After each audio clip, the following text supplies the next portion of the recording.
Testing, testing.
Test.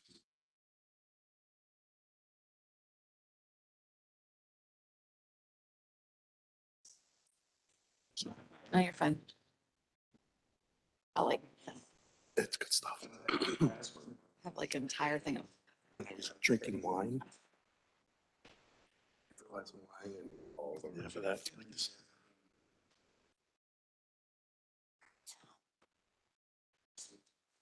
coffee.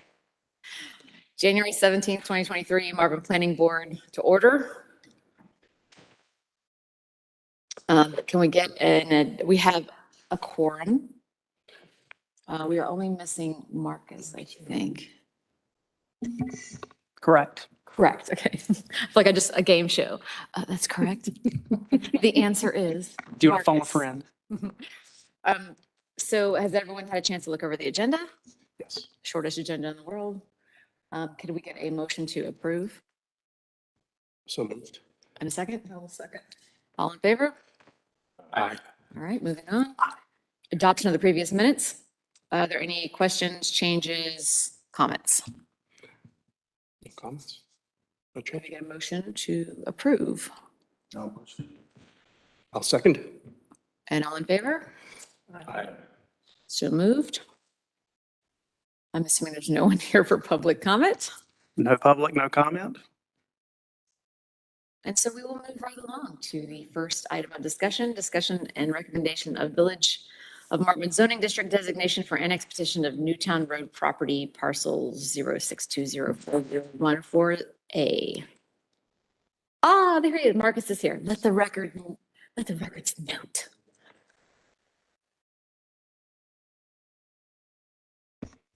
Let Marcus get settled and then we'll get. Okay, Marcus also broke the You rule good? of green. Alright. Well, no, you didn't. You were blue. No, there was a color code tonight, so green and gray. Starting to get the memo. Sorry if you guys didn't get that version. Yeah, well, No.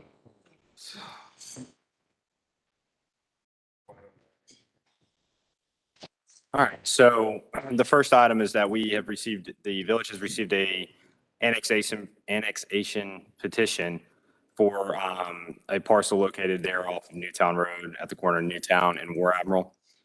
Basically, this is going through the annexation process, and one of the steps is that, you know, if annexed in, we must designate it one of our zoning districts. The property sorry, I'm trying to get my bearings with my own memo here. The property is 1.33 acres. It's platted with the setbacks of 40 feet on the front, 15 on the side, 40 feet on the rear, and 120 on the minimum build to line.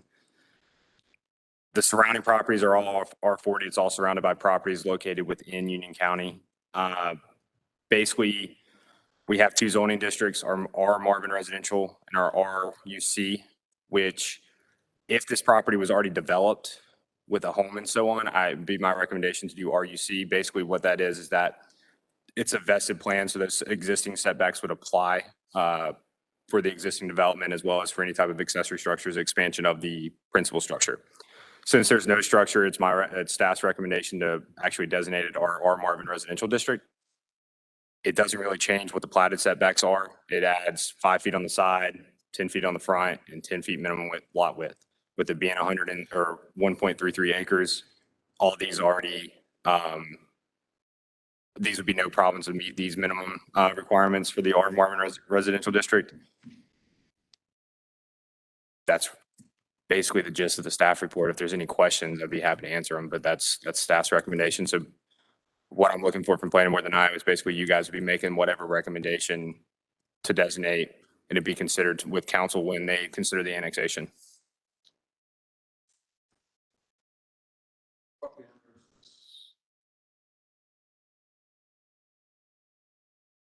Wow. Comment, the property owner's name is Williams O. Holdings LLC. Has nothing to do with me and no interest whatsoever, just a coincidence, okay? Not so sure I have a question as much as the existing home that's there looks to be right on top of the property line. I mean, I'm not, that's Home not next. going to change what we're But the working home on here that's tonight. Next to it. But the existing home is like, wow. Wow, Yeah. they build right that close to, These property lines from GIS are probably not 100% accurate. Most likely, like I said, whatever that house would have been developed through Union County under their R40 language, which would mean it's a minimum of 15 feet off that side property line. Property that was built right at that location it was necessary because the septic system is on the other side. And there also had to be enough for the repair area. So all that area field and, had to be utilized for the septic okay. and in the house at that location. But, you know, I've been there many times. It's not quite as close as you would think, but it is in some ways. But this line might not be exact. I think there's a, you know, It just sees the beauty from this picture, the family that lives there, they have got 4 cars that's Oh, yeah. sitting on. and they actually, yeah, and they hug that area, but, he's in the car business, I think. Oh, okay, so But, it's just temporary, I would imagine, okay.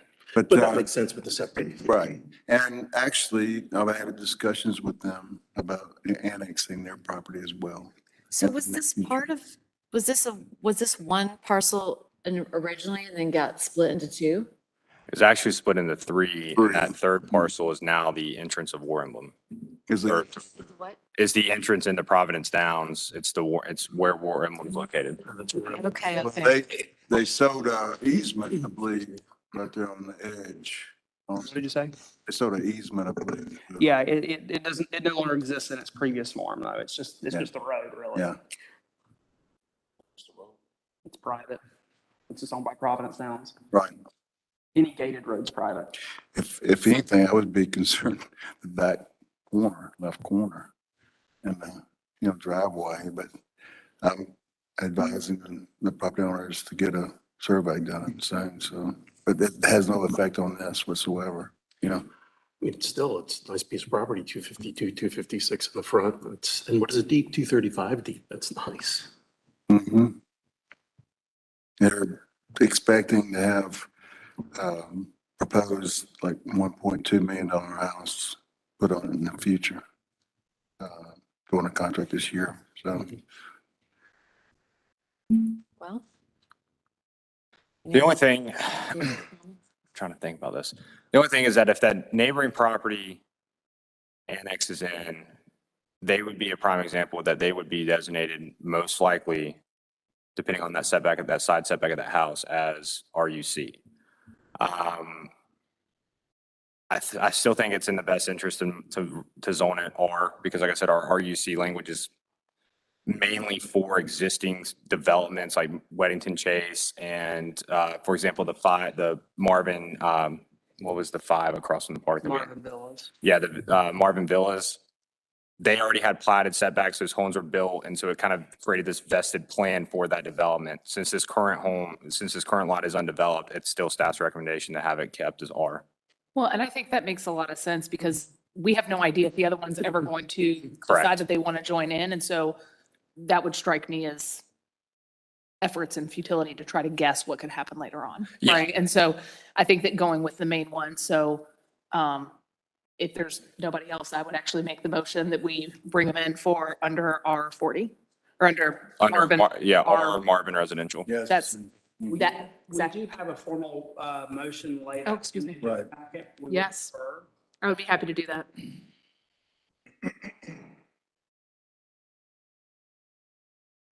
As soon as I can find that, I will be happy to, yep.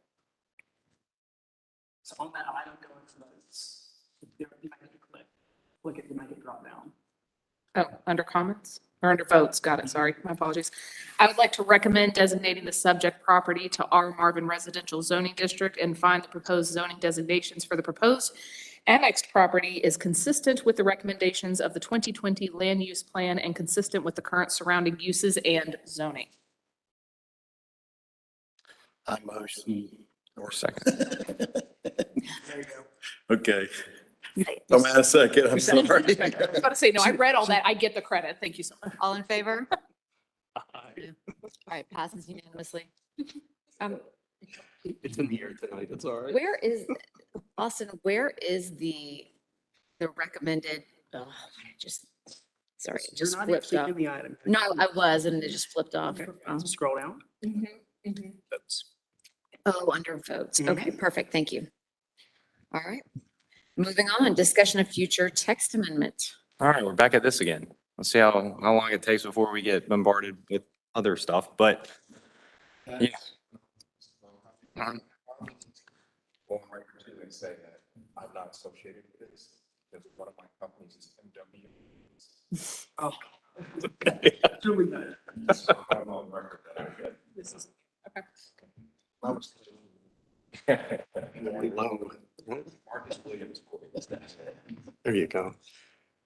So with that being said, the text amendments is that I've been working on identifying full sections of the ordinance that I would like to focus on rewriting, as well as just miscellaneous type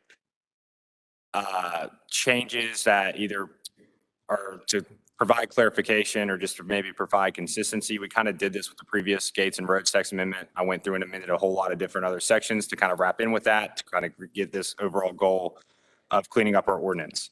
I just want to go through a few things. There's a few minor items that I would like to kind of get some feedback, recommendations on. If you guys are good with that, then I'm going to move forward with actually drafting those miscellaneous changes. And then I'll kind of get into the big changes, which are the Chapter 93 of trees, our landscaping buffering. And then I identified our sign ordinance too as our kind of third big section to be changed. One of the first things is we did our accessory use and structure amendments back in June this past year. Overall, great. One of the big things, and that has been brought to my attention, is the setbacks for pool equipment. And I remember our discussion specifically, we didn't want to amend it due to the nuisance, sound, all that stuff that pool equipment brings. This is really kind of gearing towards those properties that were annexed in, that were zoned RUC, that maybe have a 5-foot side setback. And I ran into certain issues where, for example, in Weddington Chase and doing some research, that pool equipment was maybe never put where it was supposed to be or identified, not really sure. So one of my initial recommendations is to potentially lower that from 20 to 15, as well as try to carve some language into potentially if it's placed with existing HVAC units or certain things like that, that it would be permitted within those setbacks. This, like I said, really is kind of geared towards that RUC, the properties in that RUC district. I'm just trying to figure out the best approach with this. I did a lot of research on other zoning ordinances. And basically, we're like the only ordinance that has separate regulations for pool equipment other than the actual setbacks for pools or accessory structures. So just kind of wanted to gauge your guys' thoughts on that. Like I said, it would be anywhere between 5 or 15, or if I can legally word it to have it, basically, it could be within the side setback as long as it's placed with existing HVAC or something along those lines. That's kind of my goal. But just kind of wanted to gauge your guys' kind of thoughts on this, and then it will allow me to kind of move forward on how I'm going to structure it. Can you say the first part again, please, Hunter, about, Pool equipment. just, Why it's separated out? Yeah. because here's what I'm thinking, right? We just approved the development over here in Marvin, right? Obviously it's in Marvin. Yeah, the one over here on Newtown Road, right? Where we were requested to have a change in the setbacks and things like that. And, that it's on the smaller lots and all of this. And now we're talking about, right now we're okay with homes being 10 feet apart from each other, right? In some of these neighborhoods, right? Because it's 5 feet on one side and 5 on the other, right? In RUC? In the Heritage District. Oh, Yeah, well, this was, Oh, well. I hang know on. what you're- So- yeah. So I'm like, if we're okay with homes being 10 feet apart, right? And with this one, like you can have your home 15 feet. We let people cut their grass. Like we let people drive their cars. We let apparently people drive their cars and make this backfiring noise that now happens in town. We let, right with, I mean, if their pool equipment is on the side of their house, I guess my question, you know, they're going to be running their air conditions. I'm allowed to chop wood in my backyard. Like we can have bulldozers moving ground everywhere all over Marvin, beeping constantly.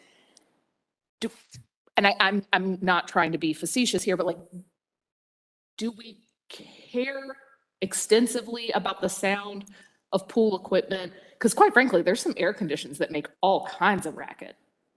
No, So I guess I'm just asking like, why do we need to have something separate for that? Or do we just put it with home stuff that you need to have? And I realize not everybody's spending the time that we spent, like, we've got to have it behind the thing, right? When we were designing this building or having those conversations, but it just strikes me that may not be the best.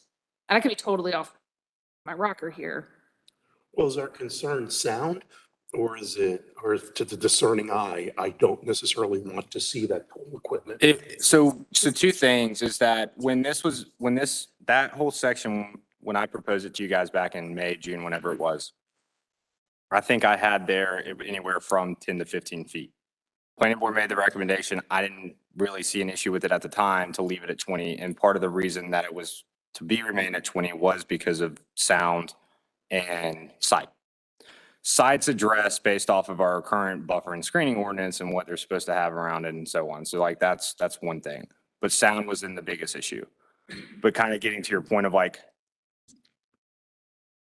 with existing equipment, that's kind of what I'm trying to achieve. Because like when you dive into other ordinances and so on, like it's to your point, if we're allowing something to be 5, 10 feet off already, then what's the difference? And yeah, our ordinance is, like I said, probably the only one that I have read that pool equipment has greater setbacks or a different setback than what you allow for accessory structure. Really pools in general, because most of the time pools are just considered an accessory structure and they apply with whatever the minimum side and rear setbacks are for that. But I'm okay, I think with how we redid that text for the pool setback and the pool decking, we're good with. It's just now the equipment's now becoming an issue. And like I said, this has mainly been brought to my attention in developments like Weddington Chase, Providence Glen, all these that were approved through Union County back in the day, smaller lots, smaller side setbacks. Now they have their equipment, how some of them built a pool and the equipment was placed somewhere else. Basically, I have a current zoning violation because the property owner put this right on the property line. He's got to move it. And then I have another guy that wants to do a pool, which I don't think it should be right on the property line. But I have another guy that wants to do a pool in Weddington Chase and doesn't have he can't really meet the side or rear setbacks because of his property. And I don't think it's, yes, you can go for a variance, but that's what I'm trying to achieve, is not having to go through these weird outback cases. But it's not our job to make sure that you can build a pool on your lot if your lot's not big enough to build a pool on. Correct. And so I don't believe we should be changing things to allow people things that their plot doesn't allow for. Like, I'm sorry, but if you're on a 1/4 acre lot and you want to put in a 25,000 gallon pool, you probably don't have the room unless it's like 15 feet deep. And quite frankly, that's not, and I'm sorry if this sounds, but I don't see how that's our problem. And if the setback is 10, 15 feet and it doesn't work for you to have a pool. Yeah, I don't want buy to plans, change build- the actual setbacks for the pool. It's How just many, like I said, how the many equipment. pool application permits do you have in a year's time on average? Or so far, I guess? Pools are probably, so I actually just did the breakdown today for this previous year.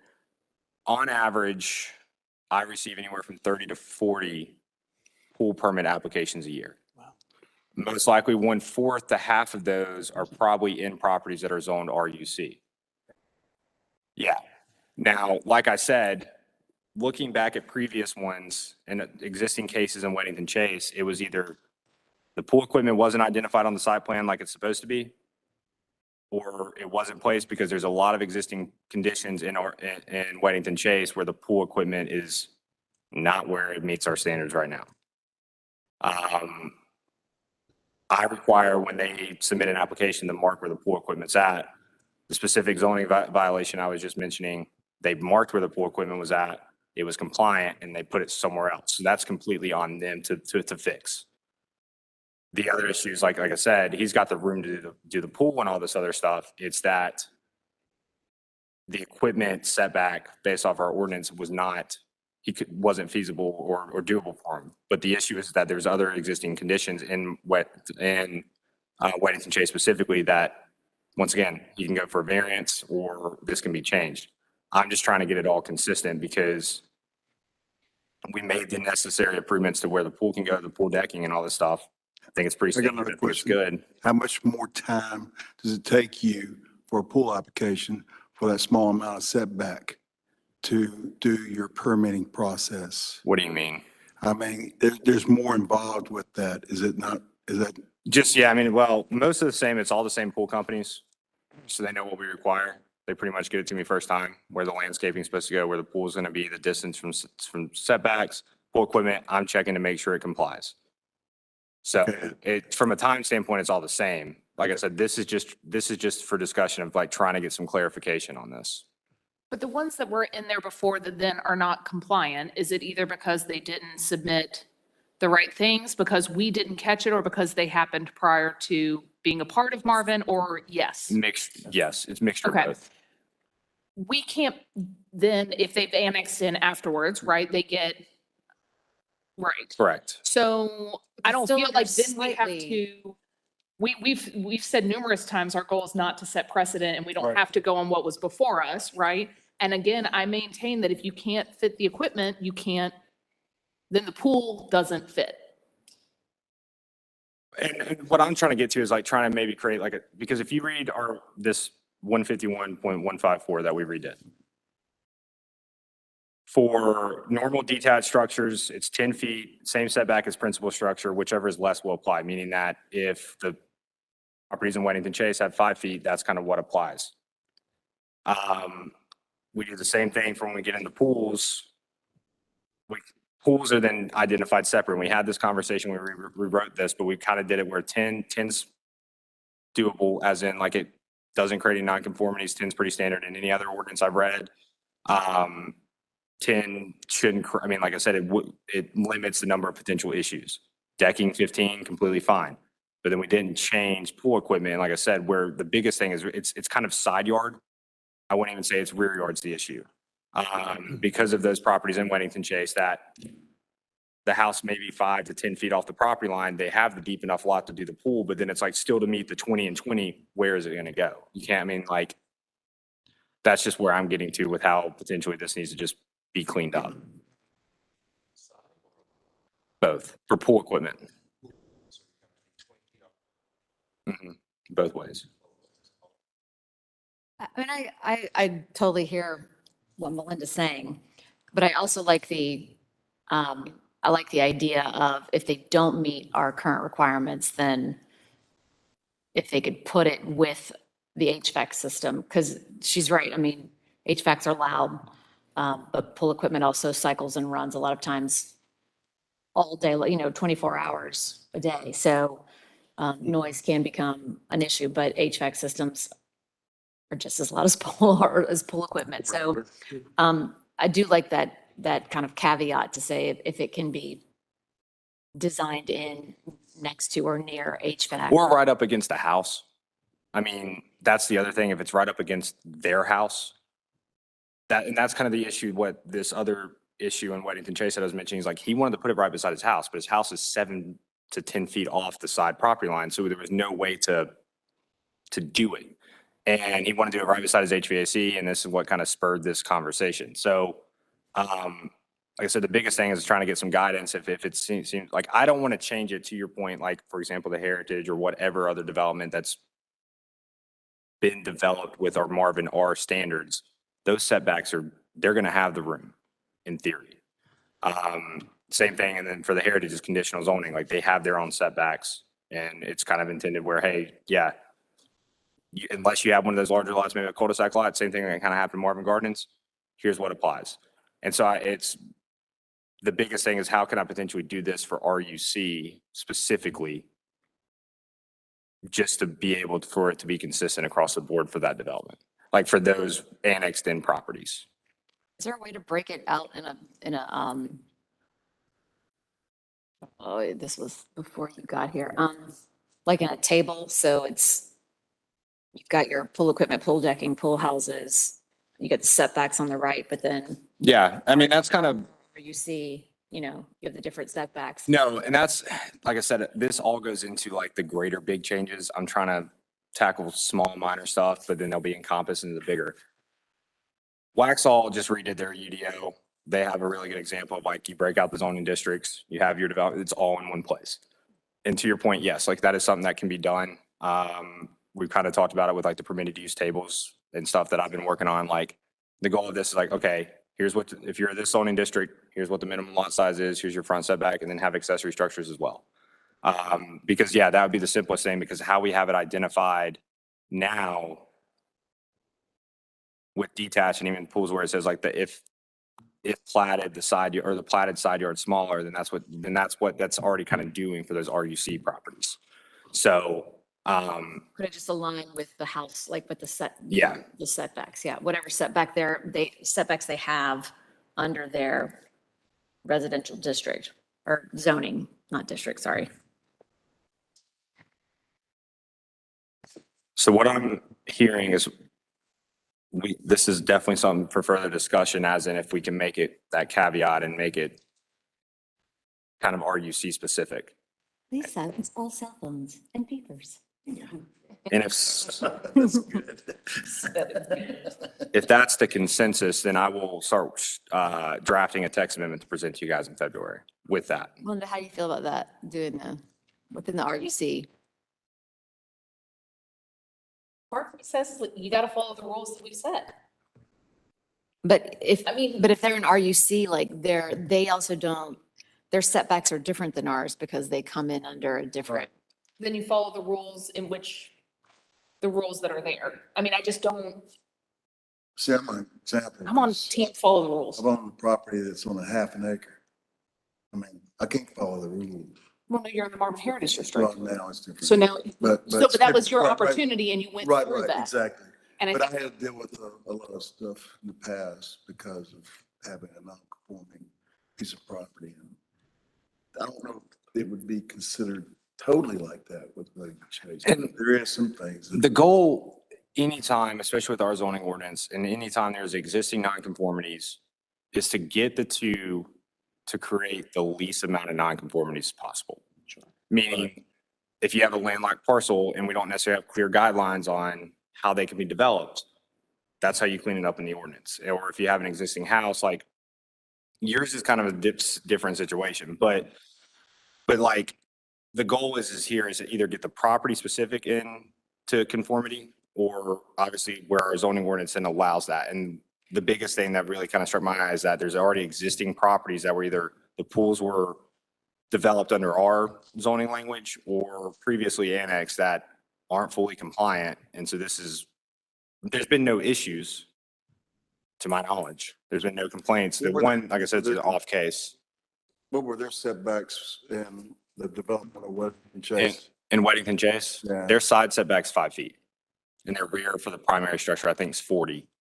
But, like I said, the side setback's the biggest thing for pool equipment.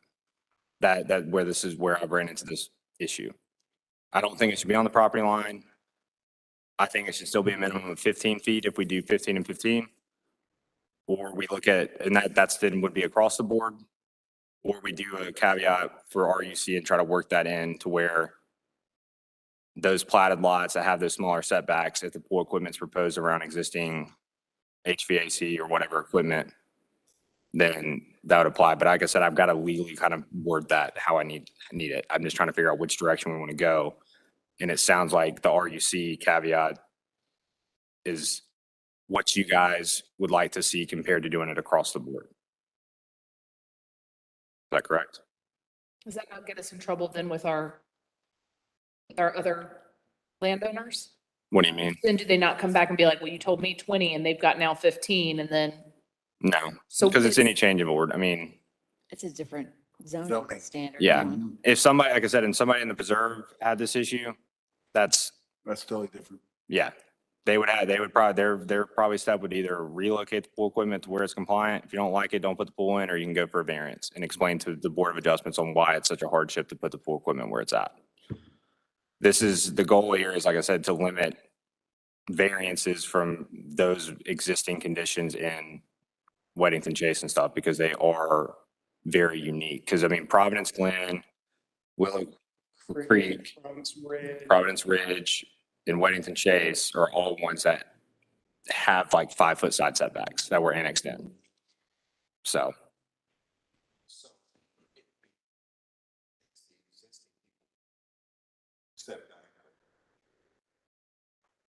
correct. I mean, well, and you're also going from 20-foot to smaller.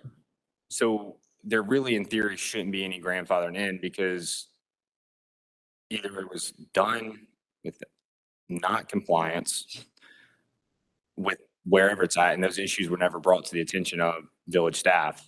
Because I went back through any type of zoning violations, code enforcement violations, all that. There hasn't been, outside of this one that was brought to my attention back in the fall, where they put it right on the property line. That's the only one. Like in Weddington Chase, to my knowledge, that's what they think is what their setback is anyway for pool equipment. I went through permits. It was either identified there and wasn't called and signed off on, or was never identified on the plot plan, and they just stuck it there and nobody's complained about it. So. Say, okay, these guys, they're dead. This is the move. They would have to go for it. I mean, like I said, that's a complete option. My goal is what I'm trying to fix here is where we limit the amount of potential variances or potential nonconformities overall. Well, they can go to a variance, and I mean, they would, in my opinion, yes, they would have a good case, but it's for the Board of Adjustment to decide. And there'd be 20 variance requests Yeah. on the docket, yeah. And there could be, with some flexibility, could help be able to negotiate new annex communities in too with that. I mean, that's going to be an issue that's going to come up, I'm sure. If a subdivision wants to be in and it's non-conforming, just like Weddington Chase And that's is. kind of where I was going. Work for us, the work of the Board of Adjustments. This, either way we do it, as long as we make a change, it will limit the amount of issues and work staff or future staff or whoever has to deal with. What I've seen in Weddington Chase, out of the 286 homes that are there, there's about 16 homes where the driveways abut. And that is what's caused the 5-foot Yeah. sides. My house happens to be one of them. I'm not putting in a pool, but I understand exactly where they're going for. But I don't know how many more of those people are really going to put in pools. Correct. I mean, that's just the thing. It's like,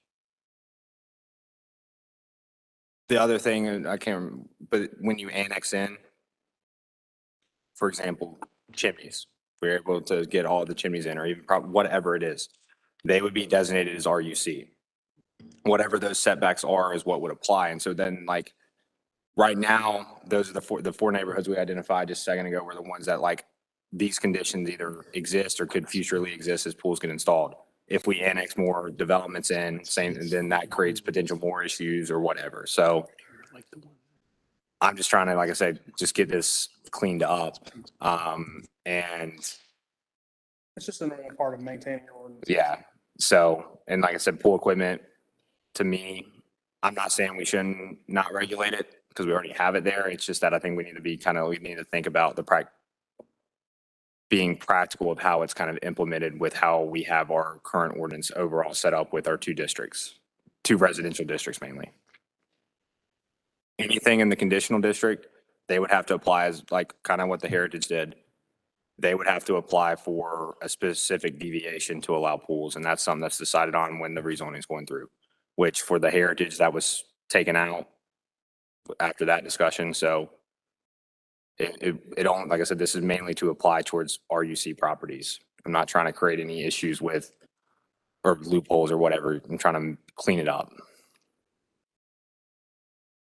So. Any other questions on that one? It's a further discussion.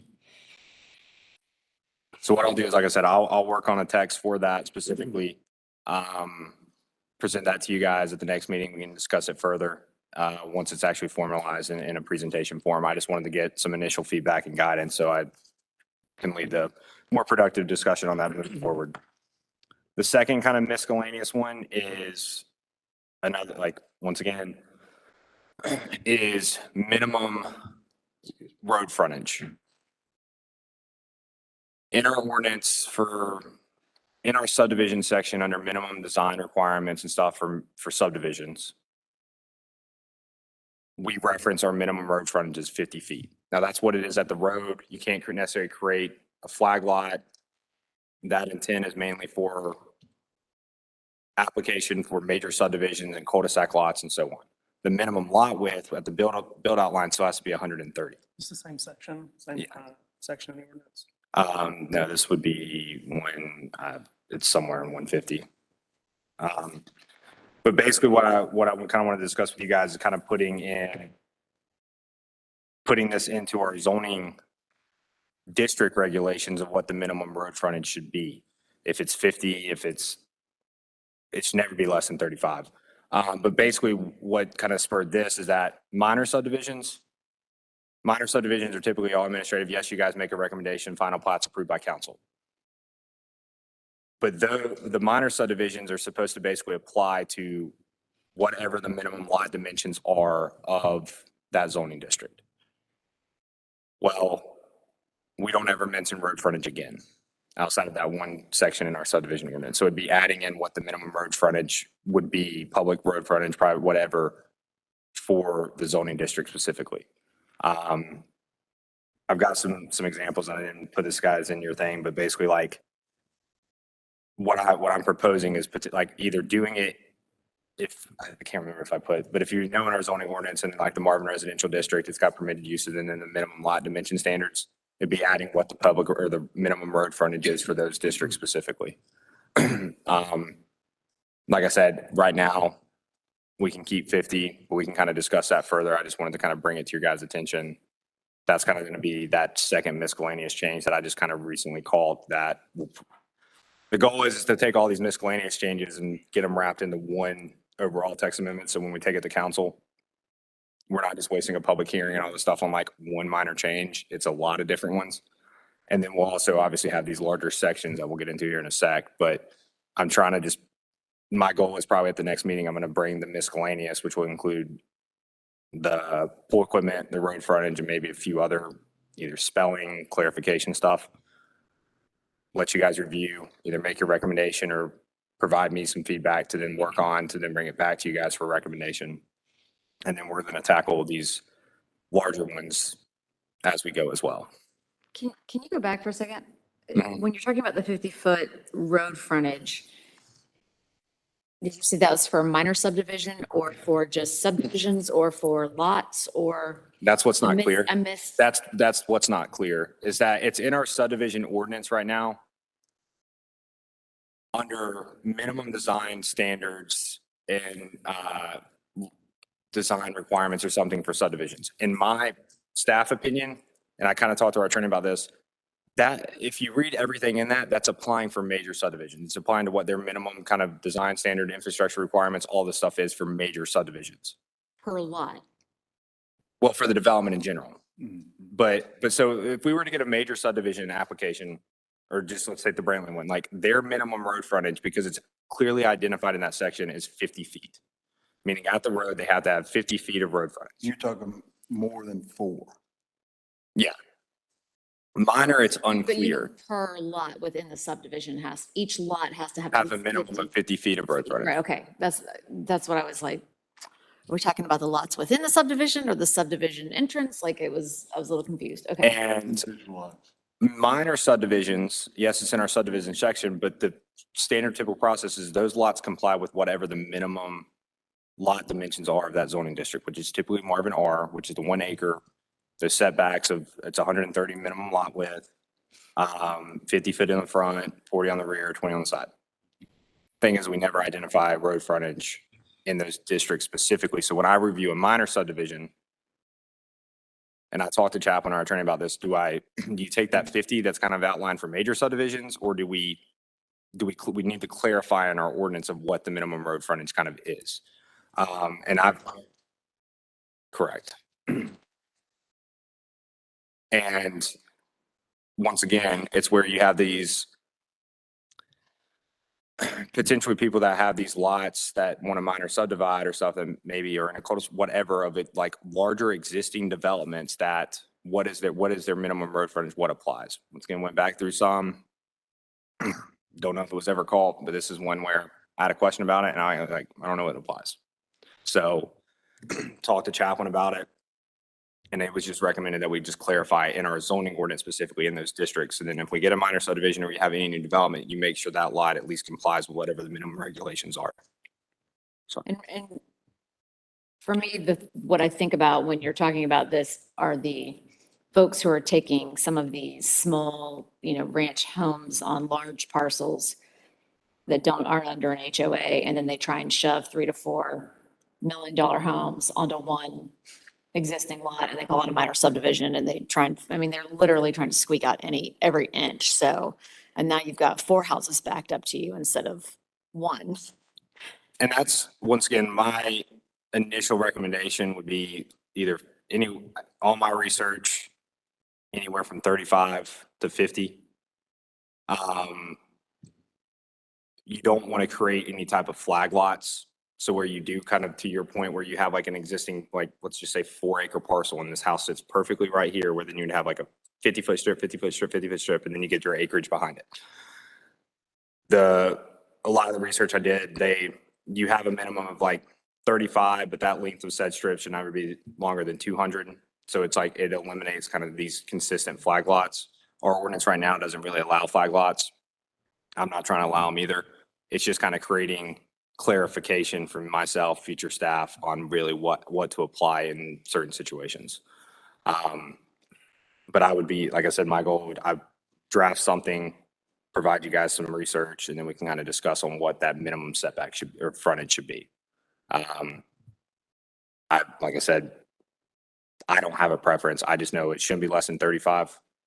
I think 50 is fair, but at the same time, most other ordinances anywhere from really 45 is the minimum in almost every ordinance that I've read, outside of 2 or 3 that has 35. Weddington has 35, for example. But it's clear, but where I'm getting at is it's clearly in their zoning ordinance of what it is, and not somewhere else in this ordinance that you have to do some digging. Makes sense. So I'll provide you guys this research for the next meeting and kind of encompass that recommendation. We can discuss that further.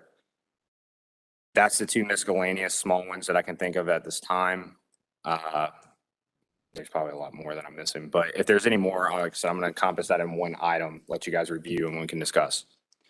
The larger ones, I just want to kind of give you guys an update on, because this is where we're really probably get into the weeds further, not at this meeting, but either February, March. I've been working with Keith, who's the Union County Urban Forester, on redoing our Chapter 93, which is our tree section. He's also reviewed our landscape and buffering. I included that, guys, in your guys' packet. If any of you guys read it, tell me your thoughts, because it's 47 pages and doesn't make any sense at all. But basically, those two go hand in hand. One, our current Chapter 93 for trees, the intent's great. Once again, it's not clear. I've had a lot of conversations with Chaplain and Keith on this.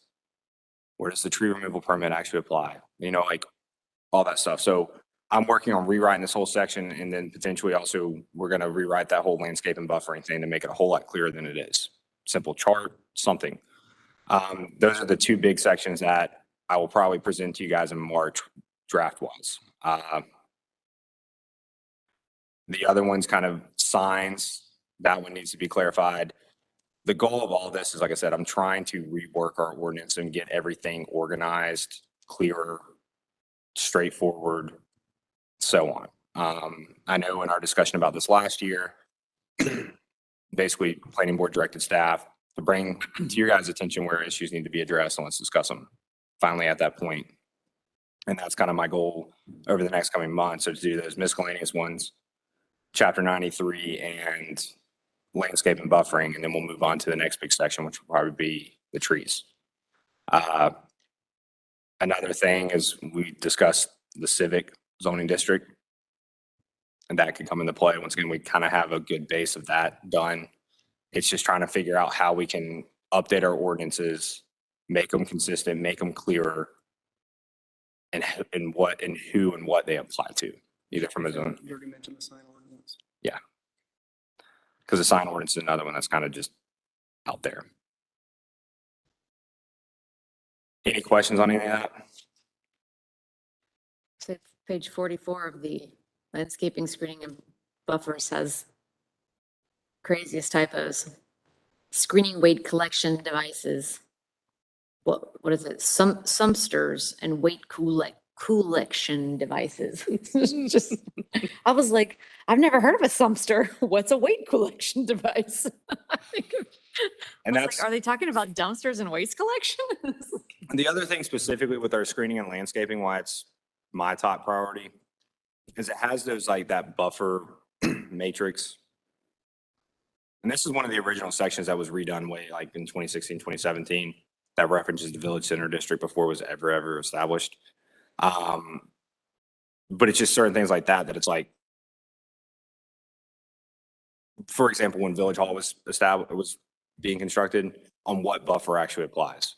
Because it's not, it wasn't technically in the Village Center District at the time because there was nothing established. Like, so it's really clarifying and trying to simplify, because if you go through this, I've looked at this multiple times, it gives me a headache almost every single time. Because if you read one thing on what screening requirements or vegetation planning between uses are, and you go down like 2 or 3 other sections, you read something completely different. And I talked to Austin about this actually before the council meeting last week about the Village Hall landscaping plan.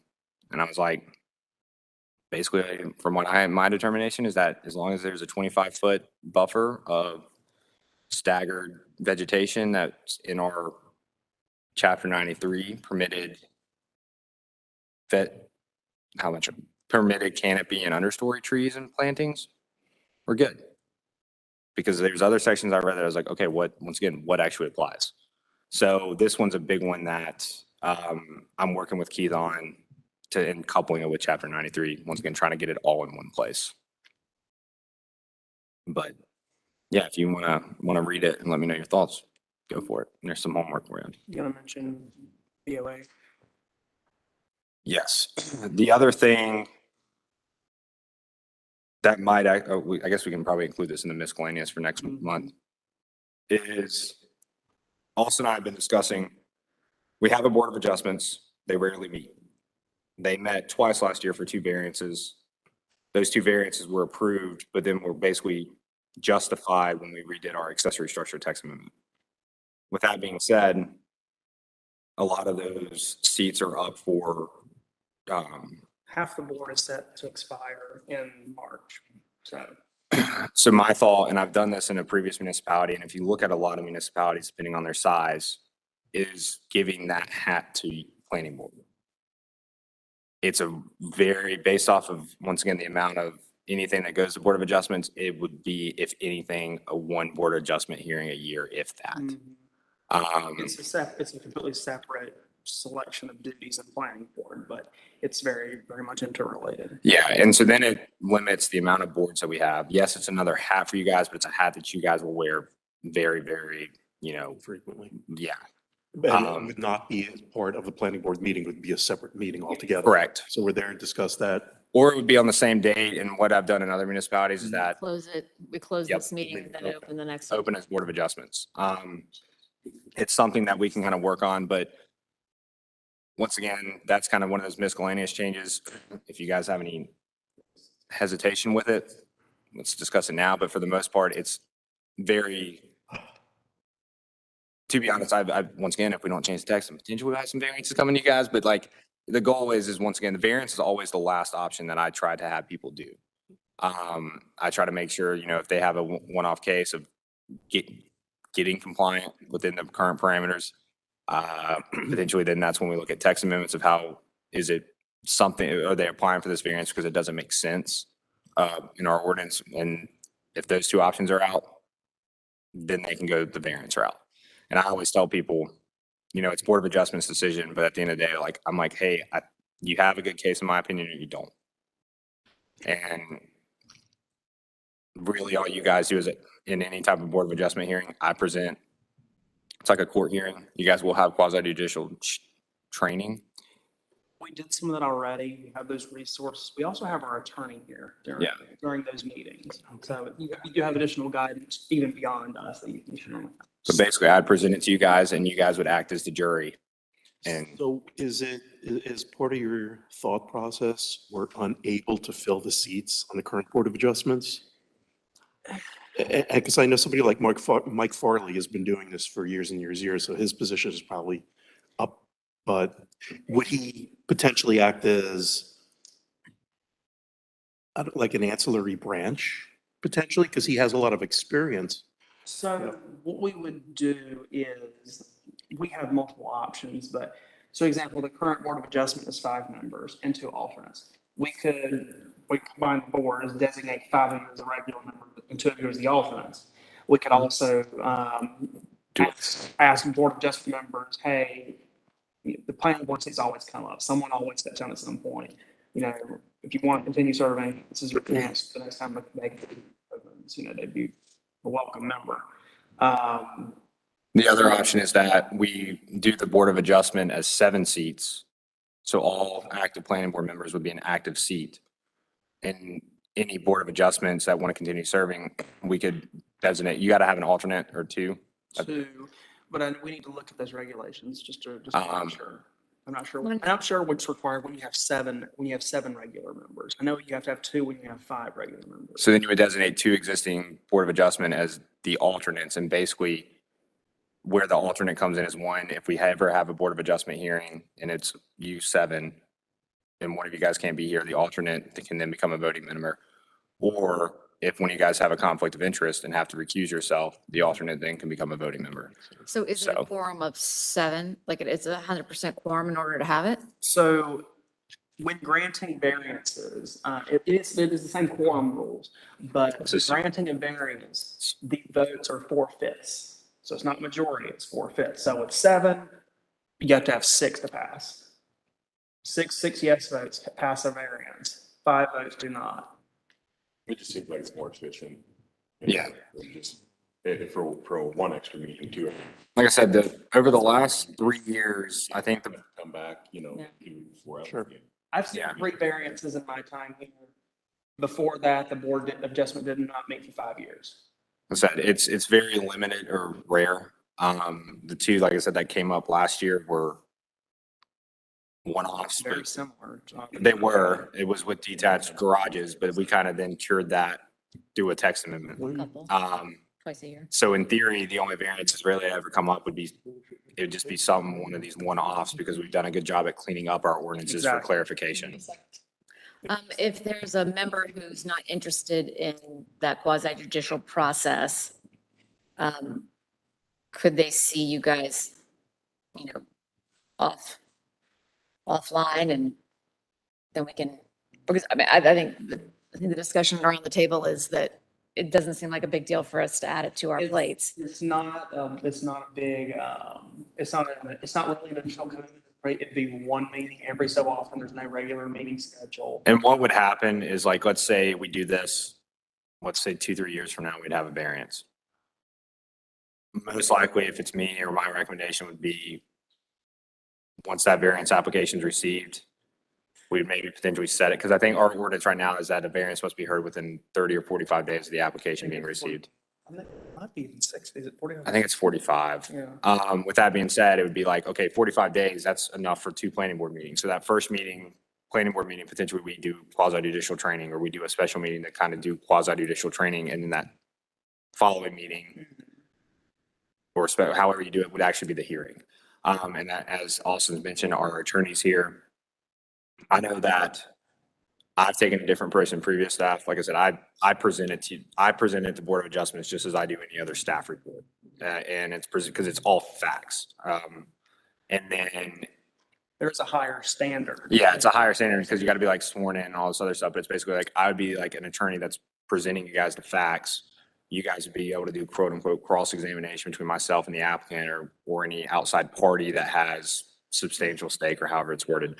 But then you guys would make the determination. What to Kelly's question, though, if somebody didn't want to be 2 alternates, they can. Correct. So, yeah. And if we do the 5 and 2 alternates with you guys as 7. I think Austin, I would kind of figure out how to designate the 2 alternates. I don't know, but that's definitely if there is a specific planning board member that doesn't want to participate in that at this time.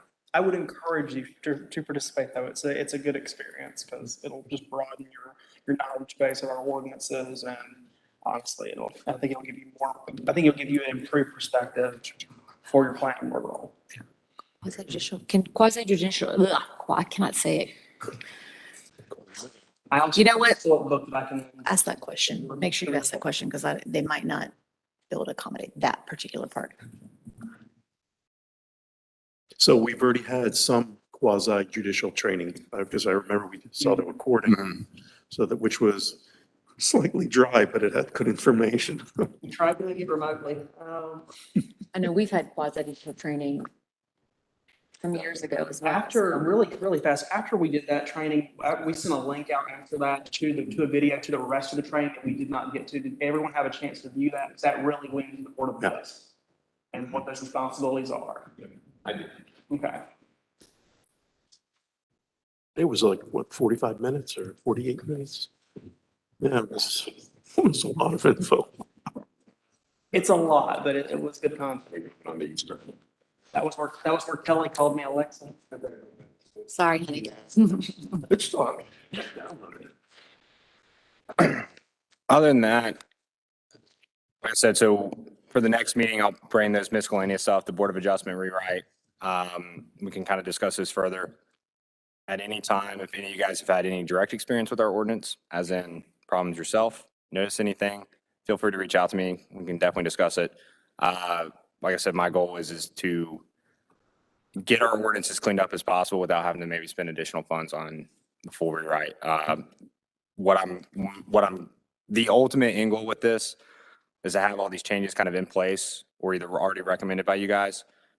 And then we potentially reorganize or kind of restructure our existing language to be clearer and just more precise. But that's somewhere, like I said, I want to get, there's certain sections that are going to have to be rewritten if it's done by me or an outside consultant. And let's go ahead and try tackling those because the process would be the same. Any sections rewritten would come to you guys for kind of discussion and recommendations. So just trying to go ahead and get ahead. And then, like I said, all of this is going to be incorporated in our ordinance long-term anyway.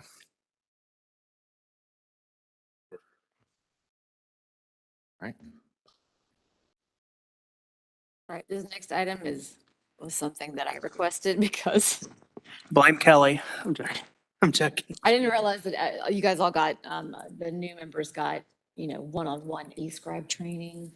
But is everyone using eScribe or is everyone going old school and finding the, you do both? Okay.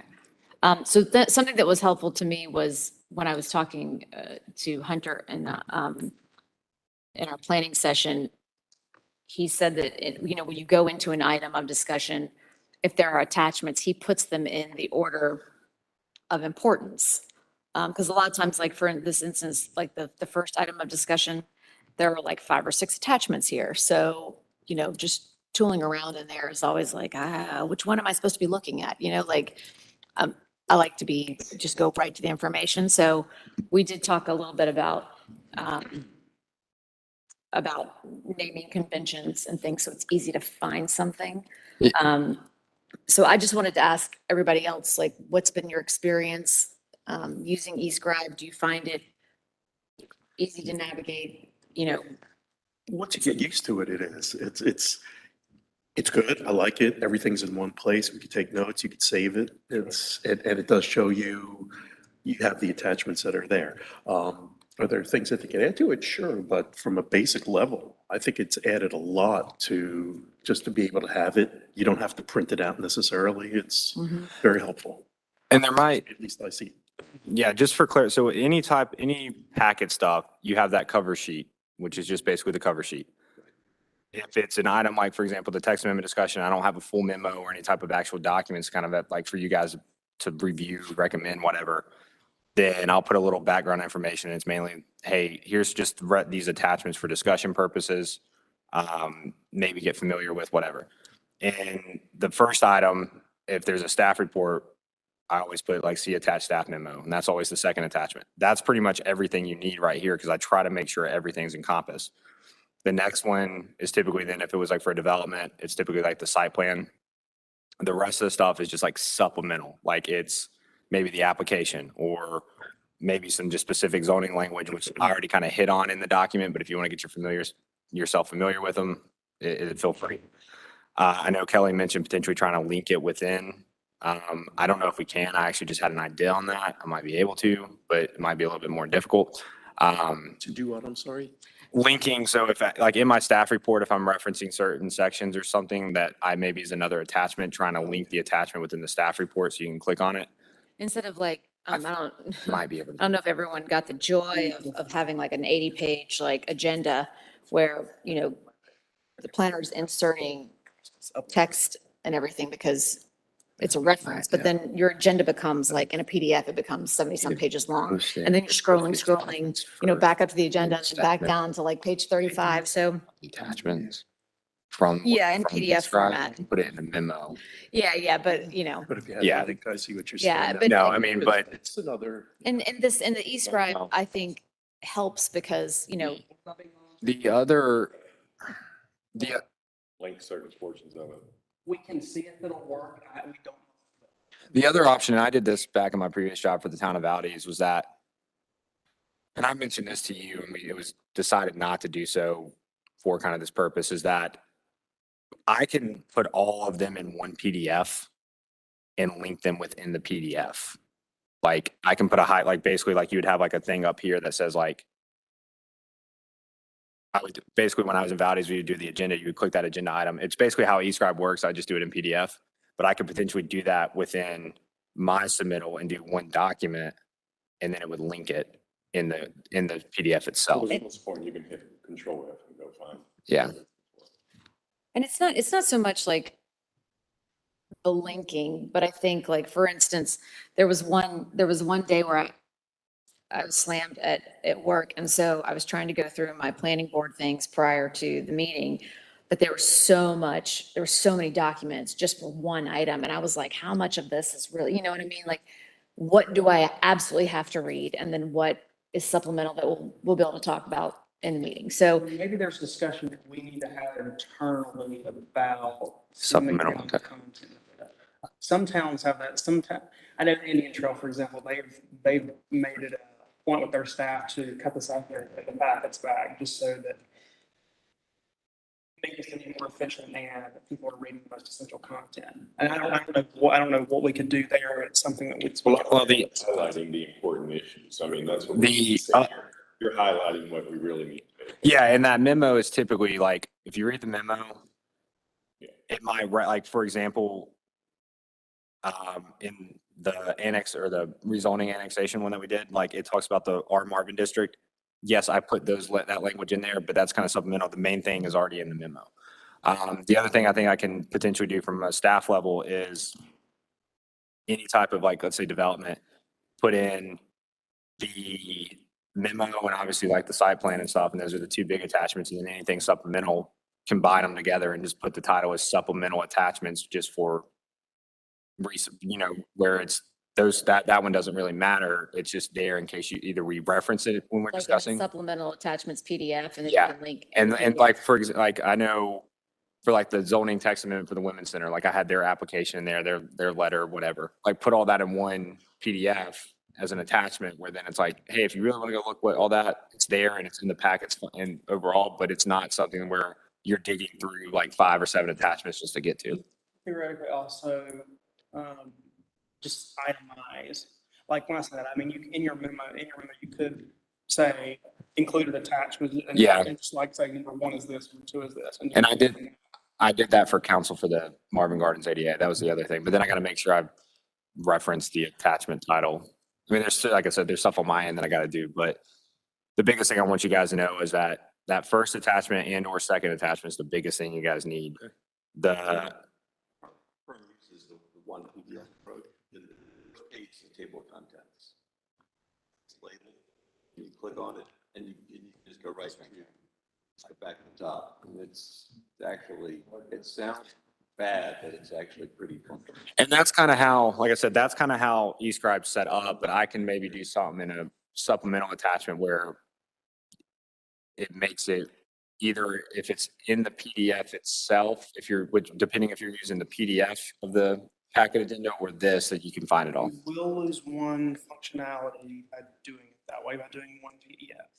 Currently, you can search for attachments. So if there's, say that, you know, it's 2 years from now and you want to go back and look at the memo regarding, the Williams O Holdings, parcel, you can type in Williams O Holdings, it'll come up because that was in the file. Yes.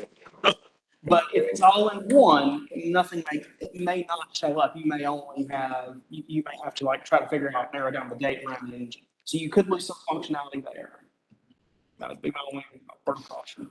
We'll do some testing because I know, you know, future outlook is that you guys are going to have a special use permit, you know, for your guys' recommendation in regards to the gates and private roads for Winmore. And that probably on your agenda. It might be on the February agenda. And that one will probably have a lot of attachments. So I might be able to play with that because I want you guys to know what obviously the language that was adopted, their submittal, because that's it's going to be a lot of stuff to review. So definitely can work on that and try to make it more efficient for you guys moving forward. It's just from a staff level, and I know I do it. Sometimes I throw in attachments, like I said, just because it's part of a submittal. Like even, for example, the Brantley, like the TIA was in there. I think you were the only one that maybe actually looked at the TIA. But it's just stuff where it's like, it's all part of their submittal. It just keeps building where it's all there. And if you want to look at it, great. But for the most part, if you look at the staff memo and the actual plans itself, those are the biggest things. Like I want to just make sure whatever you guys want to review or have questions about, it's there. But I'll just work on trying to find a way to label and or get it all. Attachments that's more essential for council and not necessarily the planning board needs, that maybe are tertiary. That could be a way to slim it down. I'm just spitballing. Yeah, because the other thing is council has their iPad, so sometimes it's easier for them to find it compared to if you're using either printing out the agenda and or you got a laptop. By the way, eScribe does have an iPad app. I don't know if anyone uses iPads or Windows tablet. There's a Windows and an iPad app that you do have access to, and I can help you set up. It doesn't have as many functions as the council version because we pay a little extra for theirs because they have some additional functionalities. But if that's something that you're interested in, I can show you how that works, and I find it to be easier. I prefer to use my iPad when I'm looking through an agenda packet rather than just doing it on my screen on my laptop. Unless you got an iPhone app. Can you imagine reading all these documents? I've tried it before because I didn't have my computer, so, yeah. And yeah, I mean, we'll work on that from a staff level. But like I said, the biggest thing, read the memo. It should have everything in there. And then, Well, I appreciate you guys just, hearing yeah, me because out. I know for specifics, like the biggest thing I think where it runs into challenges is where like the development proposals, because I'll be going through my memo. You guys might be trying to look at the site plan to look at maybe what I'm referencing in the memo. And so even in that memo, I can maybe say like sheet 2 of the site plan, if you guys wanted to pull up the site plan and look at it, or like I said, if you're doing any prep for the meeting, you know what it's referencing. So definitely work on better, better organization for you guys on that. One PDF per agenda. And that's what I was thinking potentially. I think that was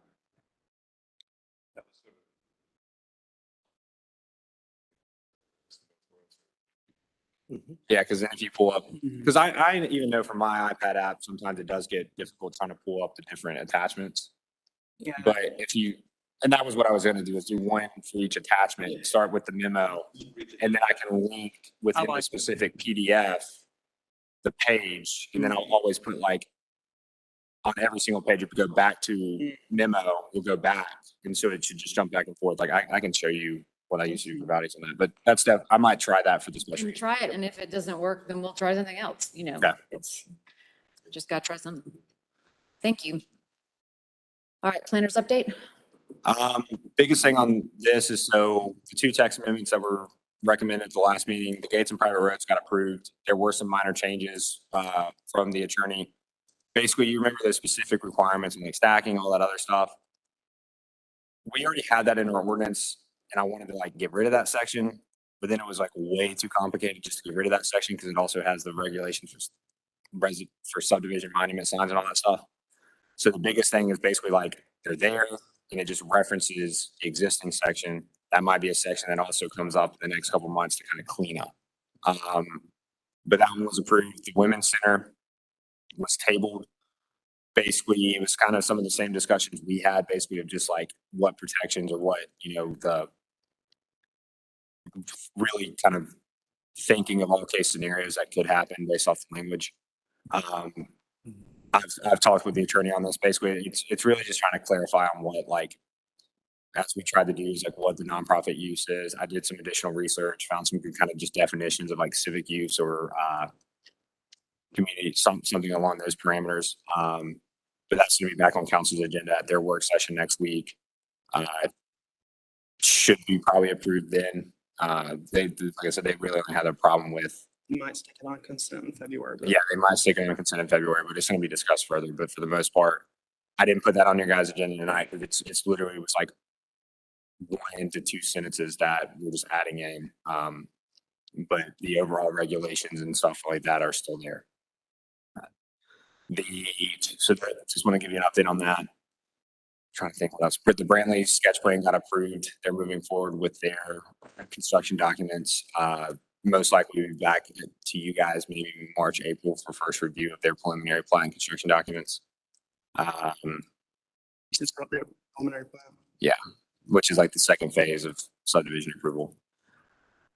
Other than that, from a development standpoint, the Estates of Marvin Branch, they actually just applied for 2 permits today for those homes. So the home building for the Estates of Marvin Branch, the 16 lot Jones Home Developments is starting that process. The Heritage subdivision, they're waiting on Union County approval, denial, commissioners of their utility plan. My understanding will be potentially next, either the February, county has 2 meetings, first Monday and third Monday, will be one of those meetings from my understanding. That's really from a development standpoint, development update, unless you guys have any questions on anything specific.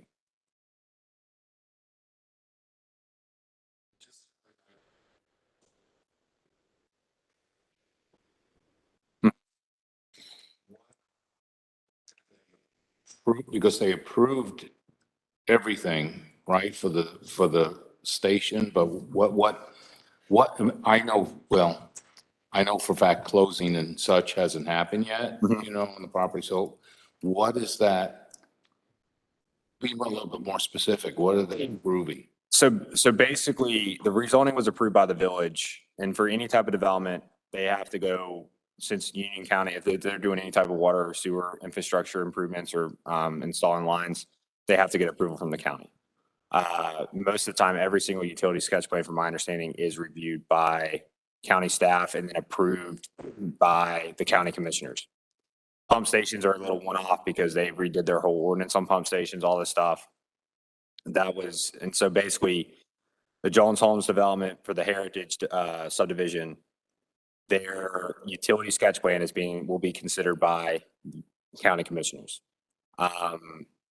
If it's approved, then obviously they'll continue moving forward with getting their preliminary plat construction documents to the village for review. If it's denied, from my understanding, they're probably going to be pulling out of the development because they do have some closing dates that would not be able to be met if they had to do any type of revisions and everything with the current property owners. We're out of it. I mean, we can't, it's in the county's graces with it when it comes to utilities. It does not impact roundabout. Right away was dedicated and already all of that, so that none of that's impacted. It would just impact like one, that development itself, but then potentially have any future impact on how the Heritage District would be developed in general. Just because we're at the graces of water and sewer availability by the county. So. Well, I guess what I'm asking is, didn't they approve it in, unless I misunderstand, but didn't they approve it? It was like in November? They approved the ordinance to basically back in April of last year, the county scrapped their ordinance on pump stations. So they didn't have any type of ordinance provisions, regulations, guidance, whatever, on how to review and potentially approve or deny any type of sketch plan that has pump stations. This is that whole ordeal where 6 developments throughout Union County got halted. And back in September, November, between September and November this past year, the county finally adopted their new ordinance that puts in parameters and steps for utility sketch plan approvals regarding pump stations. From my understanding, Jones Homes has met all those requirements, but it's still kind of a utility, I mean, it's still a decision by the county commissioners. So their actual sketch plan has been submitted to the county. The staff's reviewed it, provide their, they signed off on it to allow it to go to the Board of County Commissioners. Now it's just now when the county commissioners will decide on it. Okay, so that's why I wanted the clarification. They approved the groundwork. Yep. Now they need to approve This site the specific. site specific. Okay, thank you. I thought it was all in one. I thought, they said, okay, that's cool. And they were going backwards and saying, okay, let's approve the ordinance and this falls. Well, that's kind of how they did it. Basically, like they updated their regulations and process for considering pump stations. Jones Homes has met all that step. So in theory, like you would think, but it's still like now the county has to, I mean, part of it's the county commissioners have changed over. So it's kind of getting them up to speed on what they're reviewing and voting on. So we'll see how that plays out. I'm sure I'll have you guys an update at the February planning board meeting for that. Thank you. That's all I got for planner. Would you guys like to review your action items? Because I don't think we got any this time. I yield that. Hunter will play with the e-scribe attachments for next meeting. And then we'll also ask the Board of Adjustment to eventually be alternates. We still have to work out a lot of questions there, but yeah. Okay. All right. Anything, Hunter, before we move on to board comments? No. All right. Why don't we?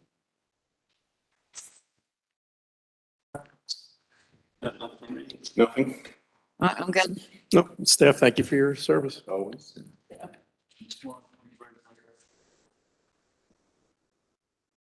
I can't hear you.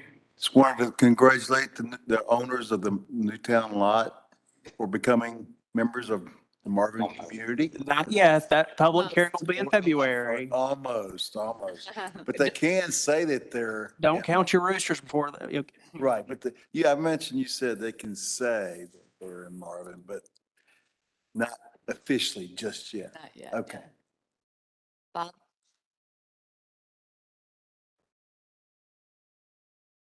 Indeed. Hopefully good, exciting, and not dream not exciting.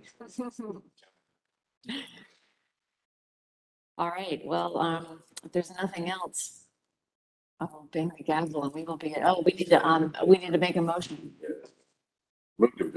At 7:18 PM. All in favor? Aye. So moved. Can always come on. That may Pull be the a valve record. so I'm we not sure. Close this out. Oh, have a good night. Yes. Yes, no, we have to. Edge be true. Yes. He teases me a lot. He's like, I'll just run from here. And he's like, but I can't now. He's like, I'll go as Christmas, the other Christmas. I don't remember. I don't think I ever met the other Chris.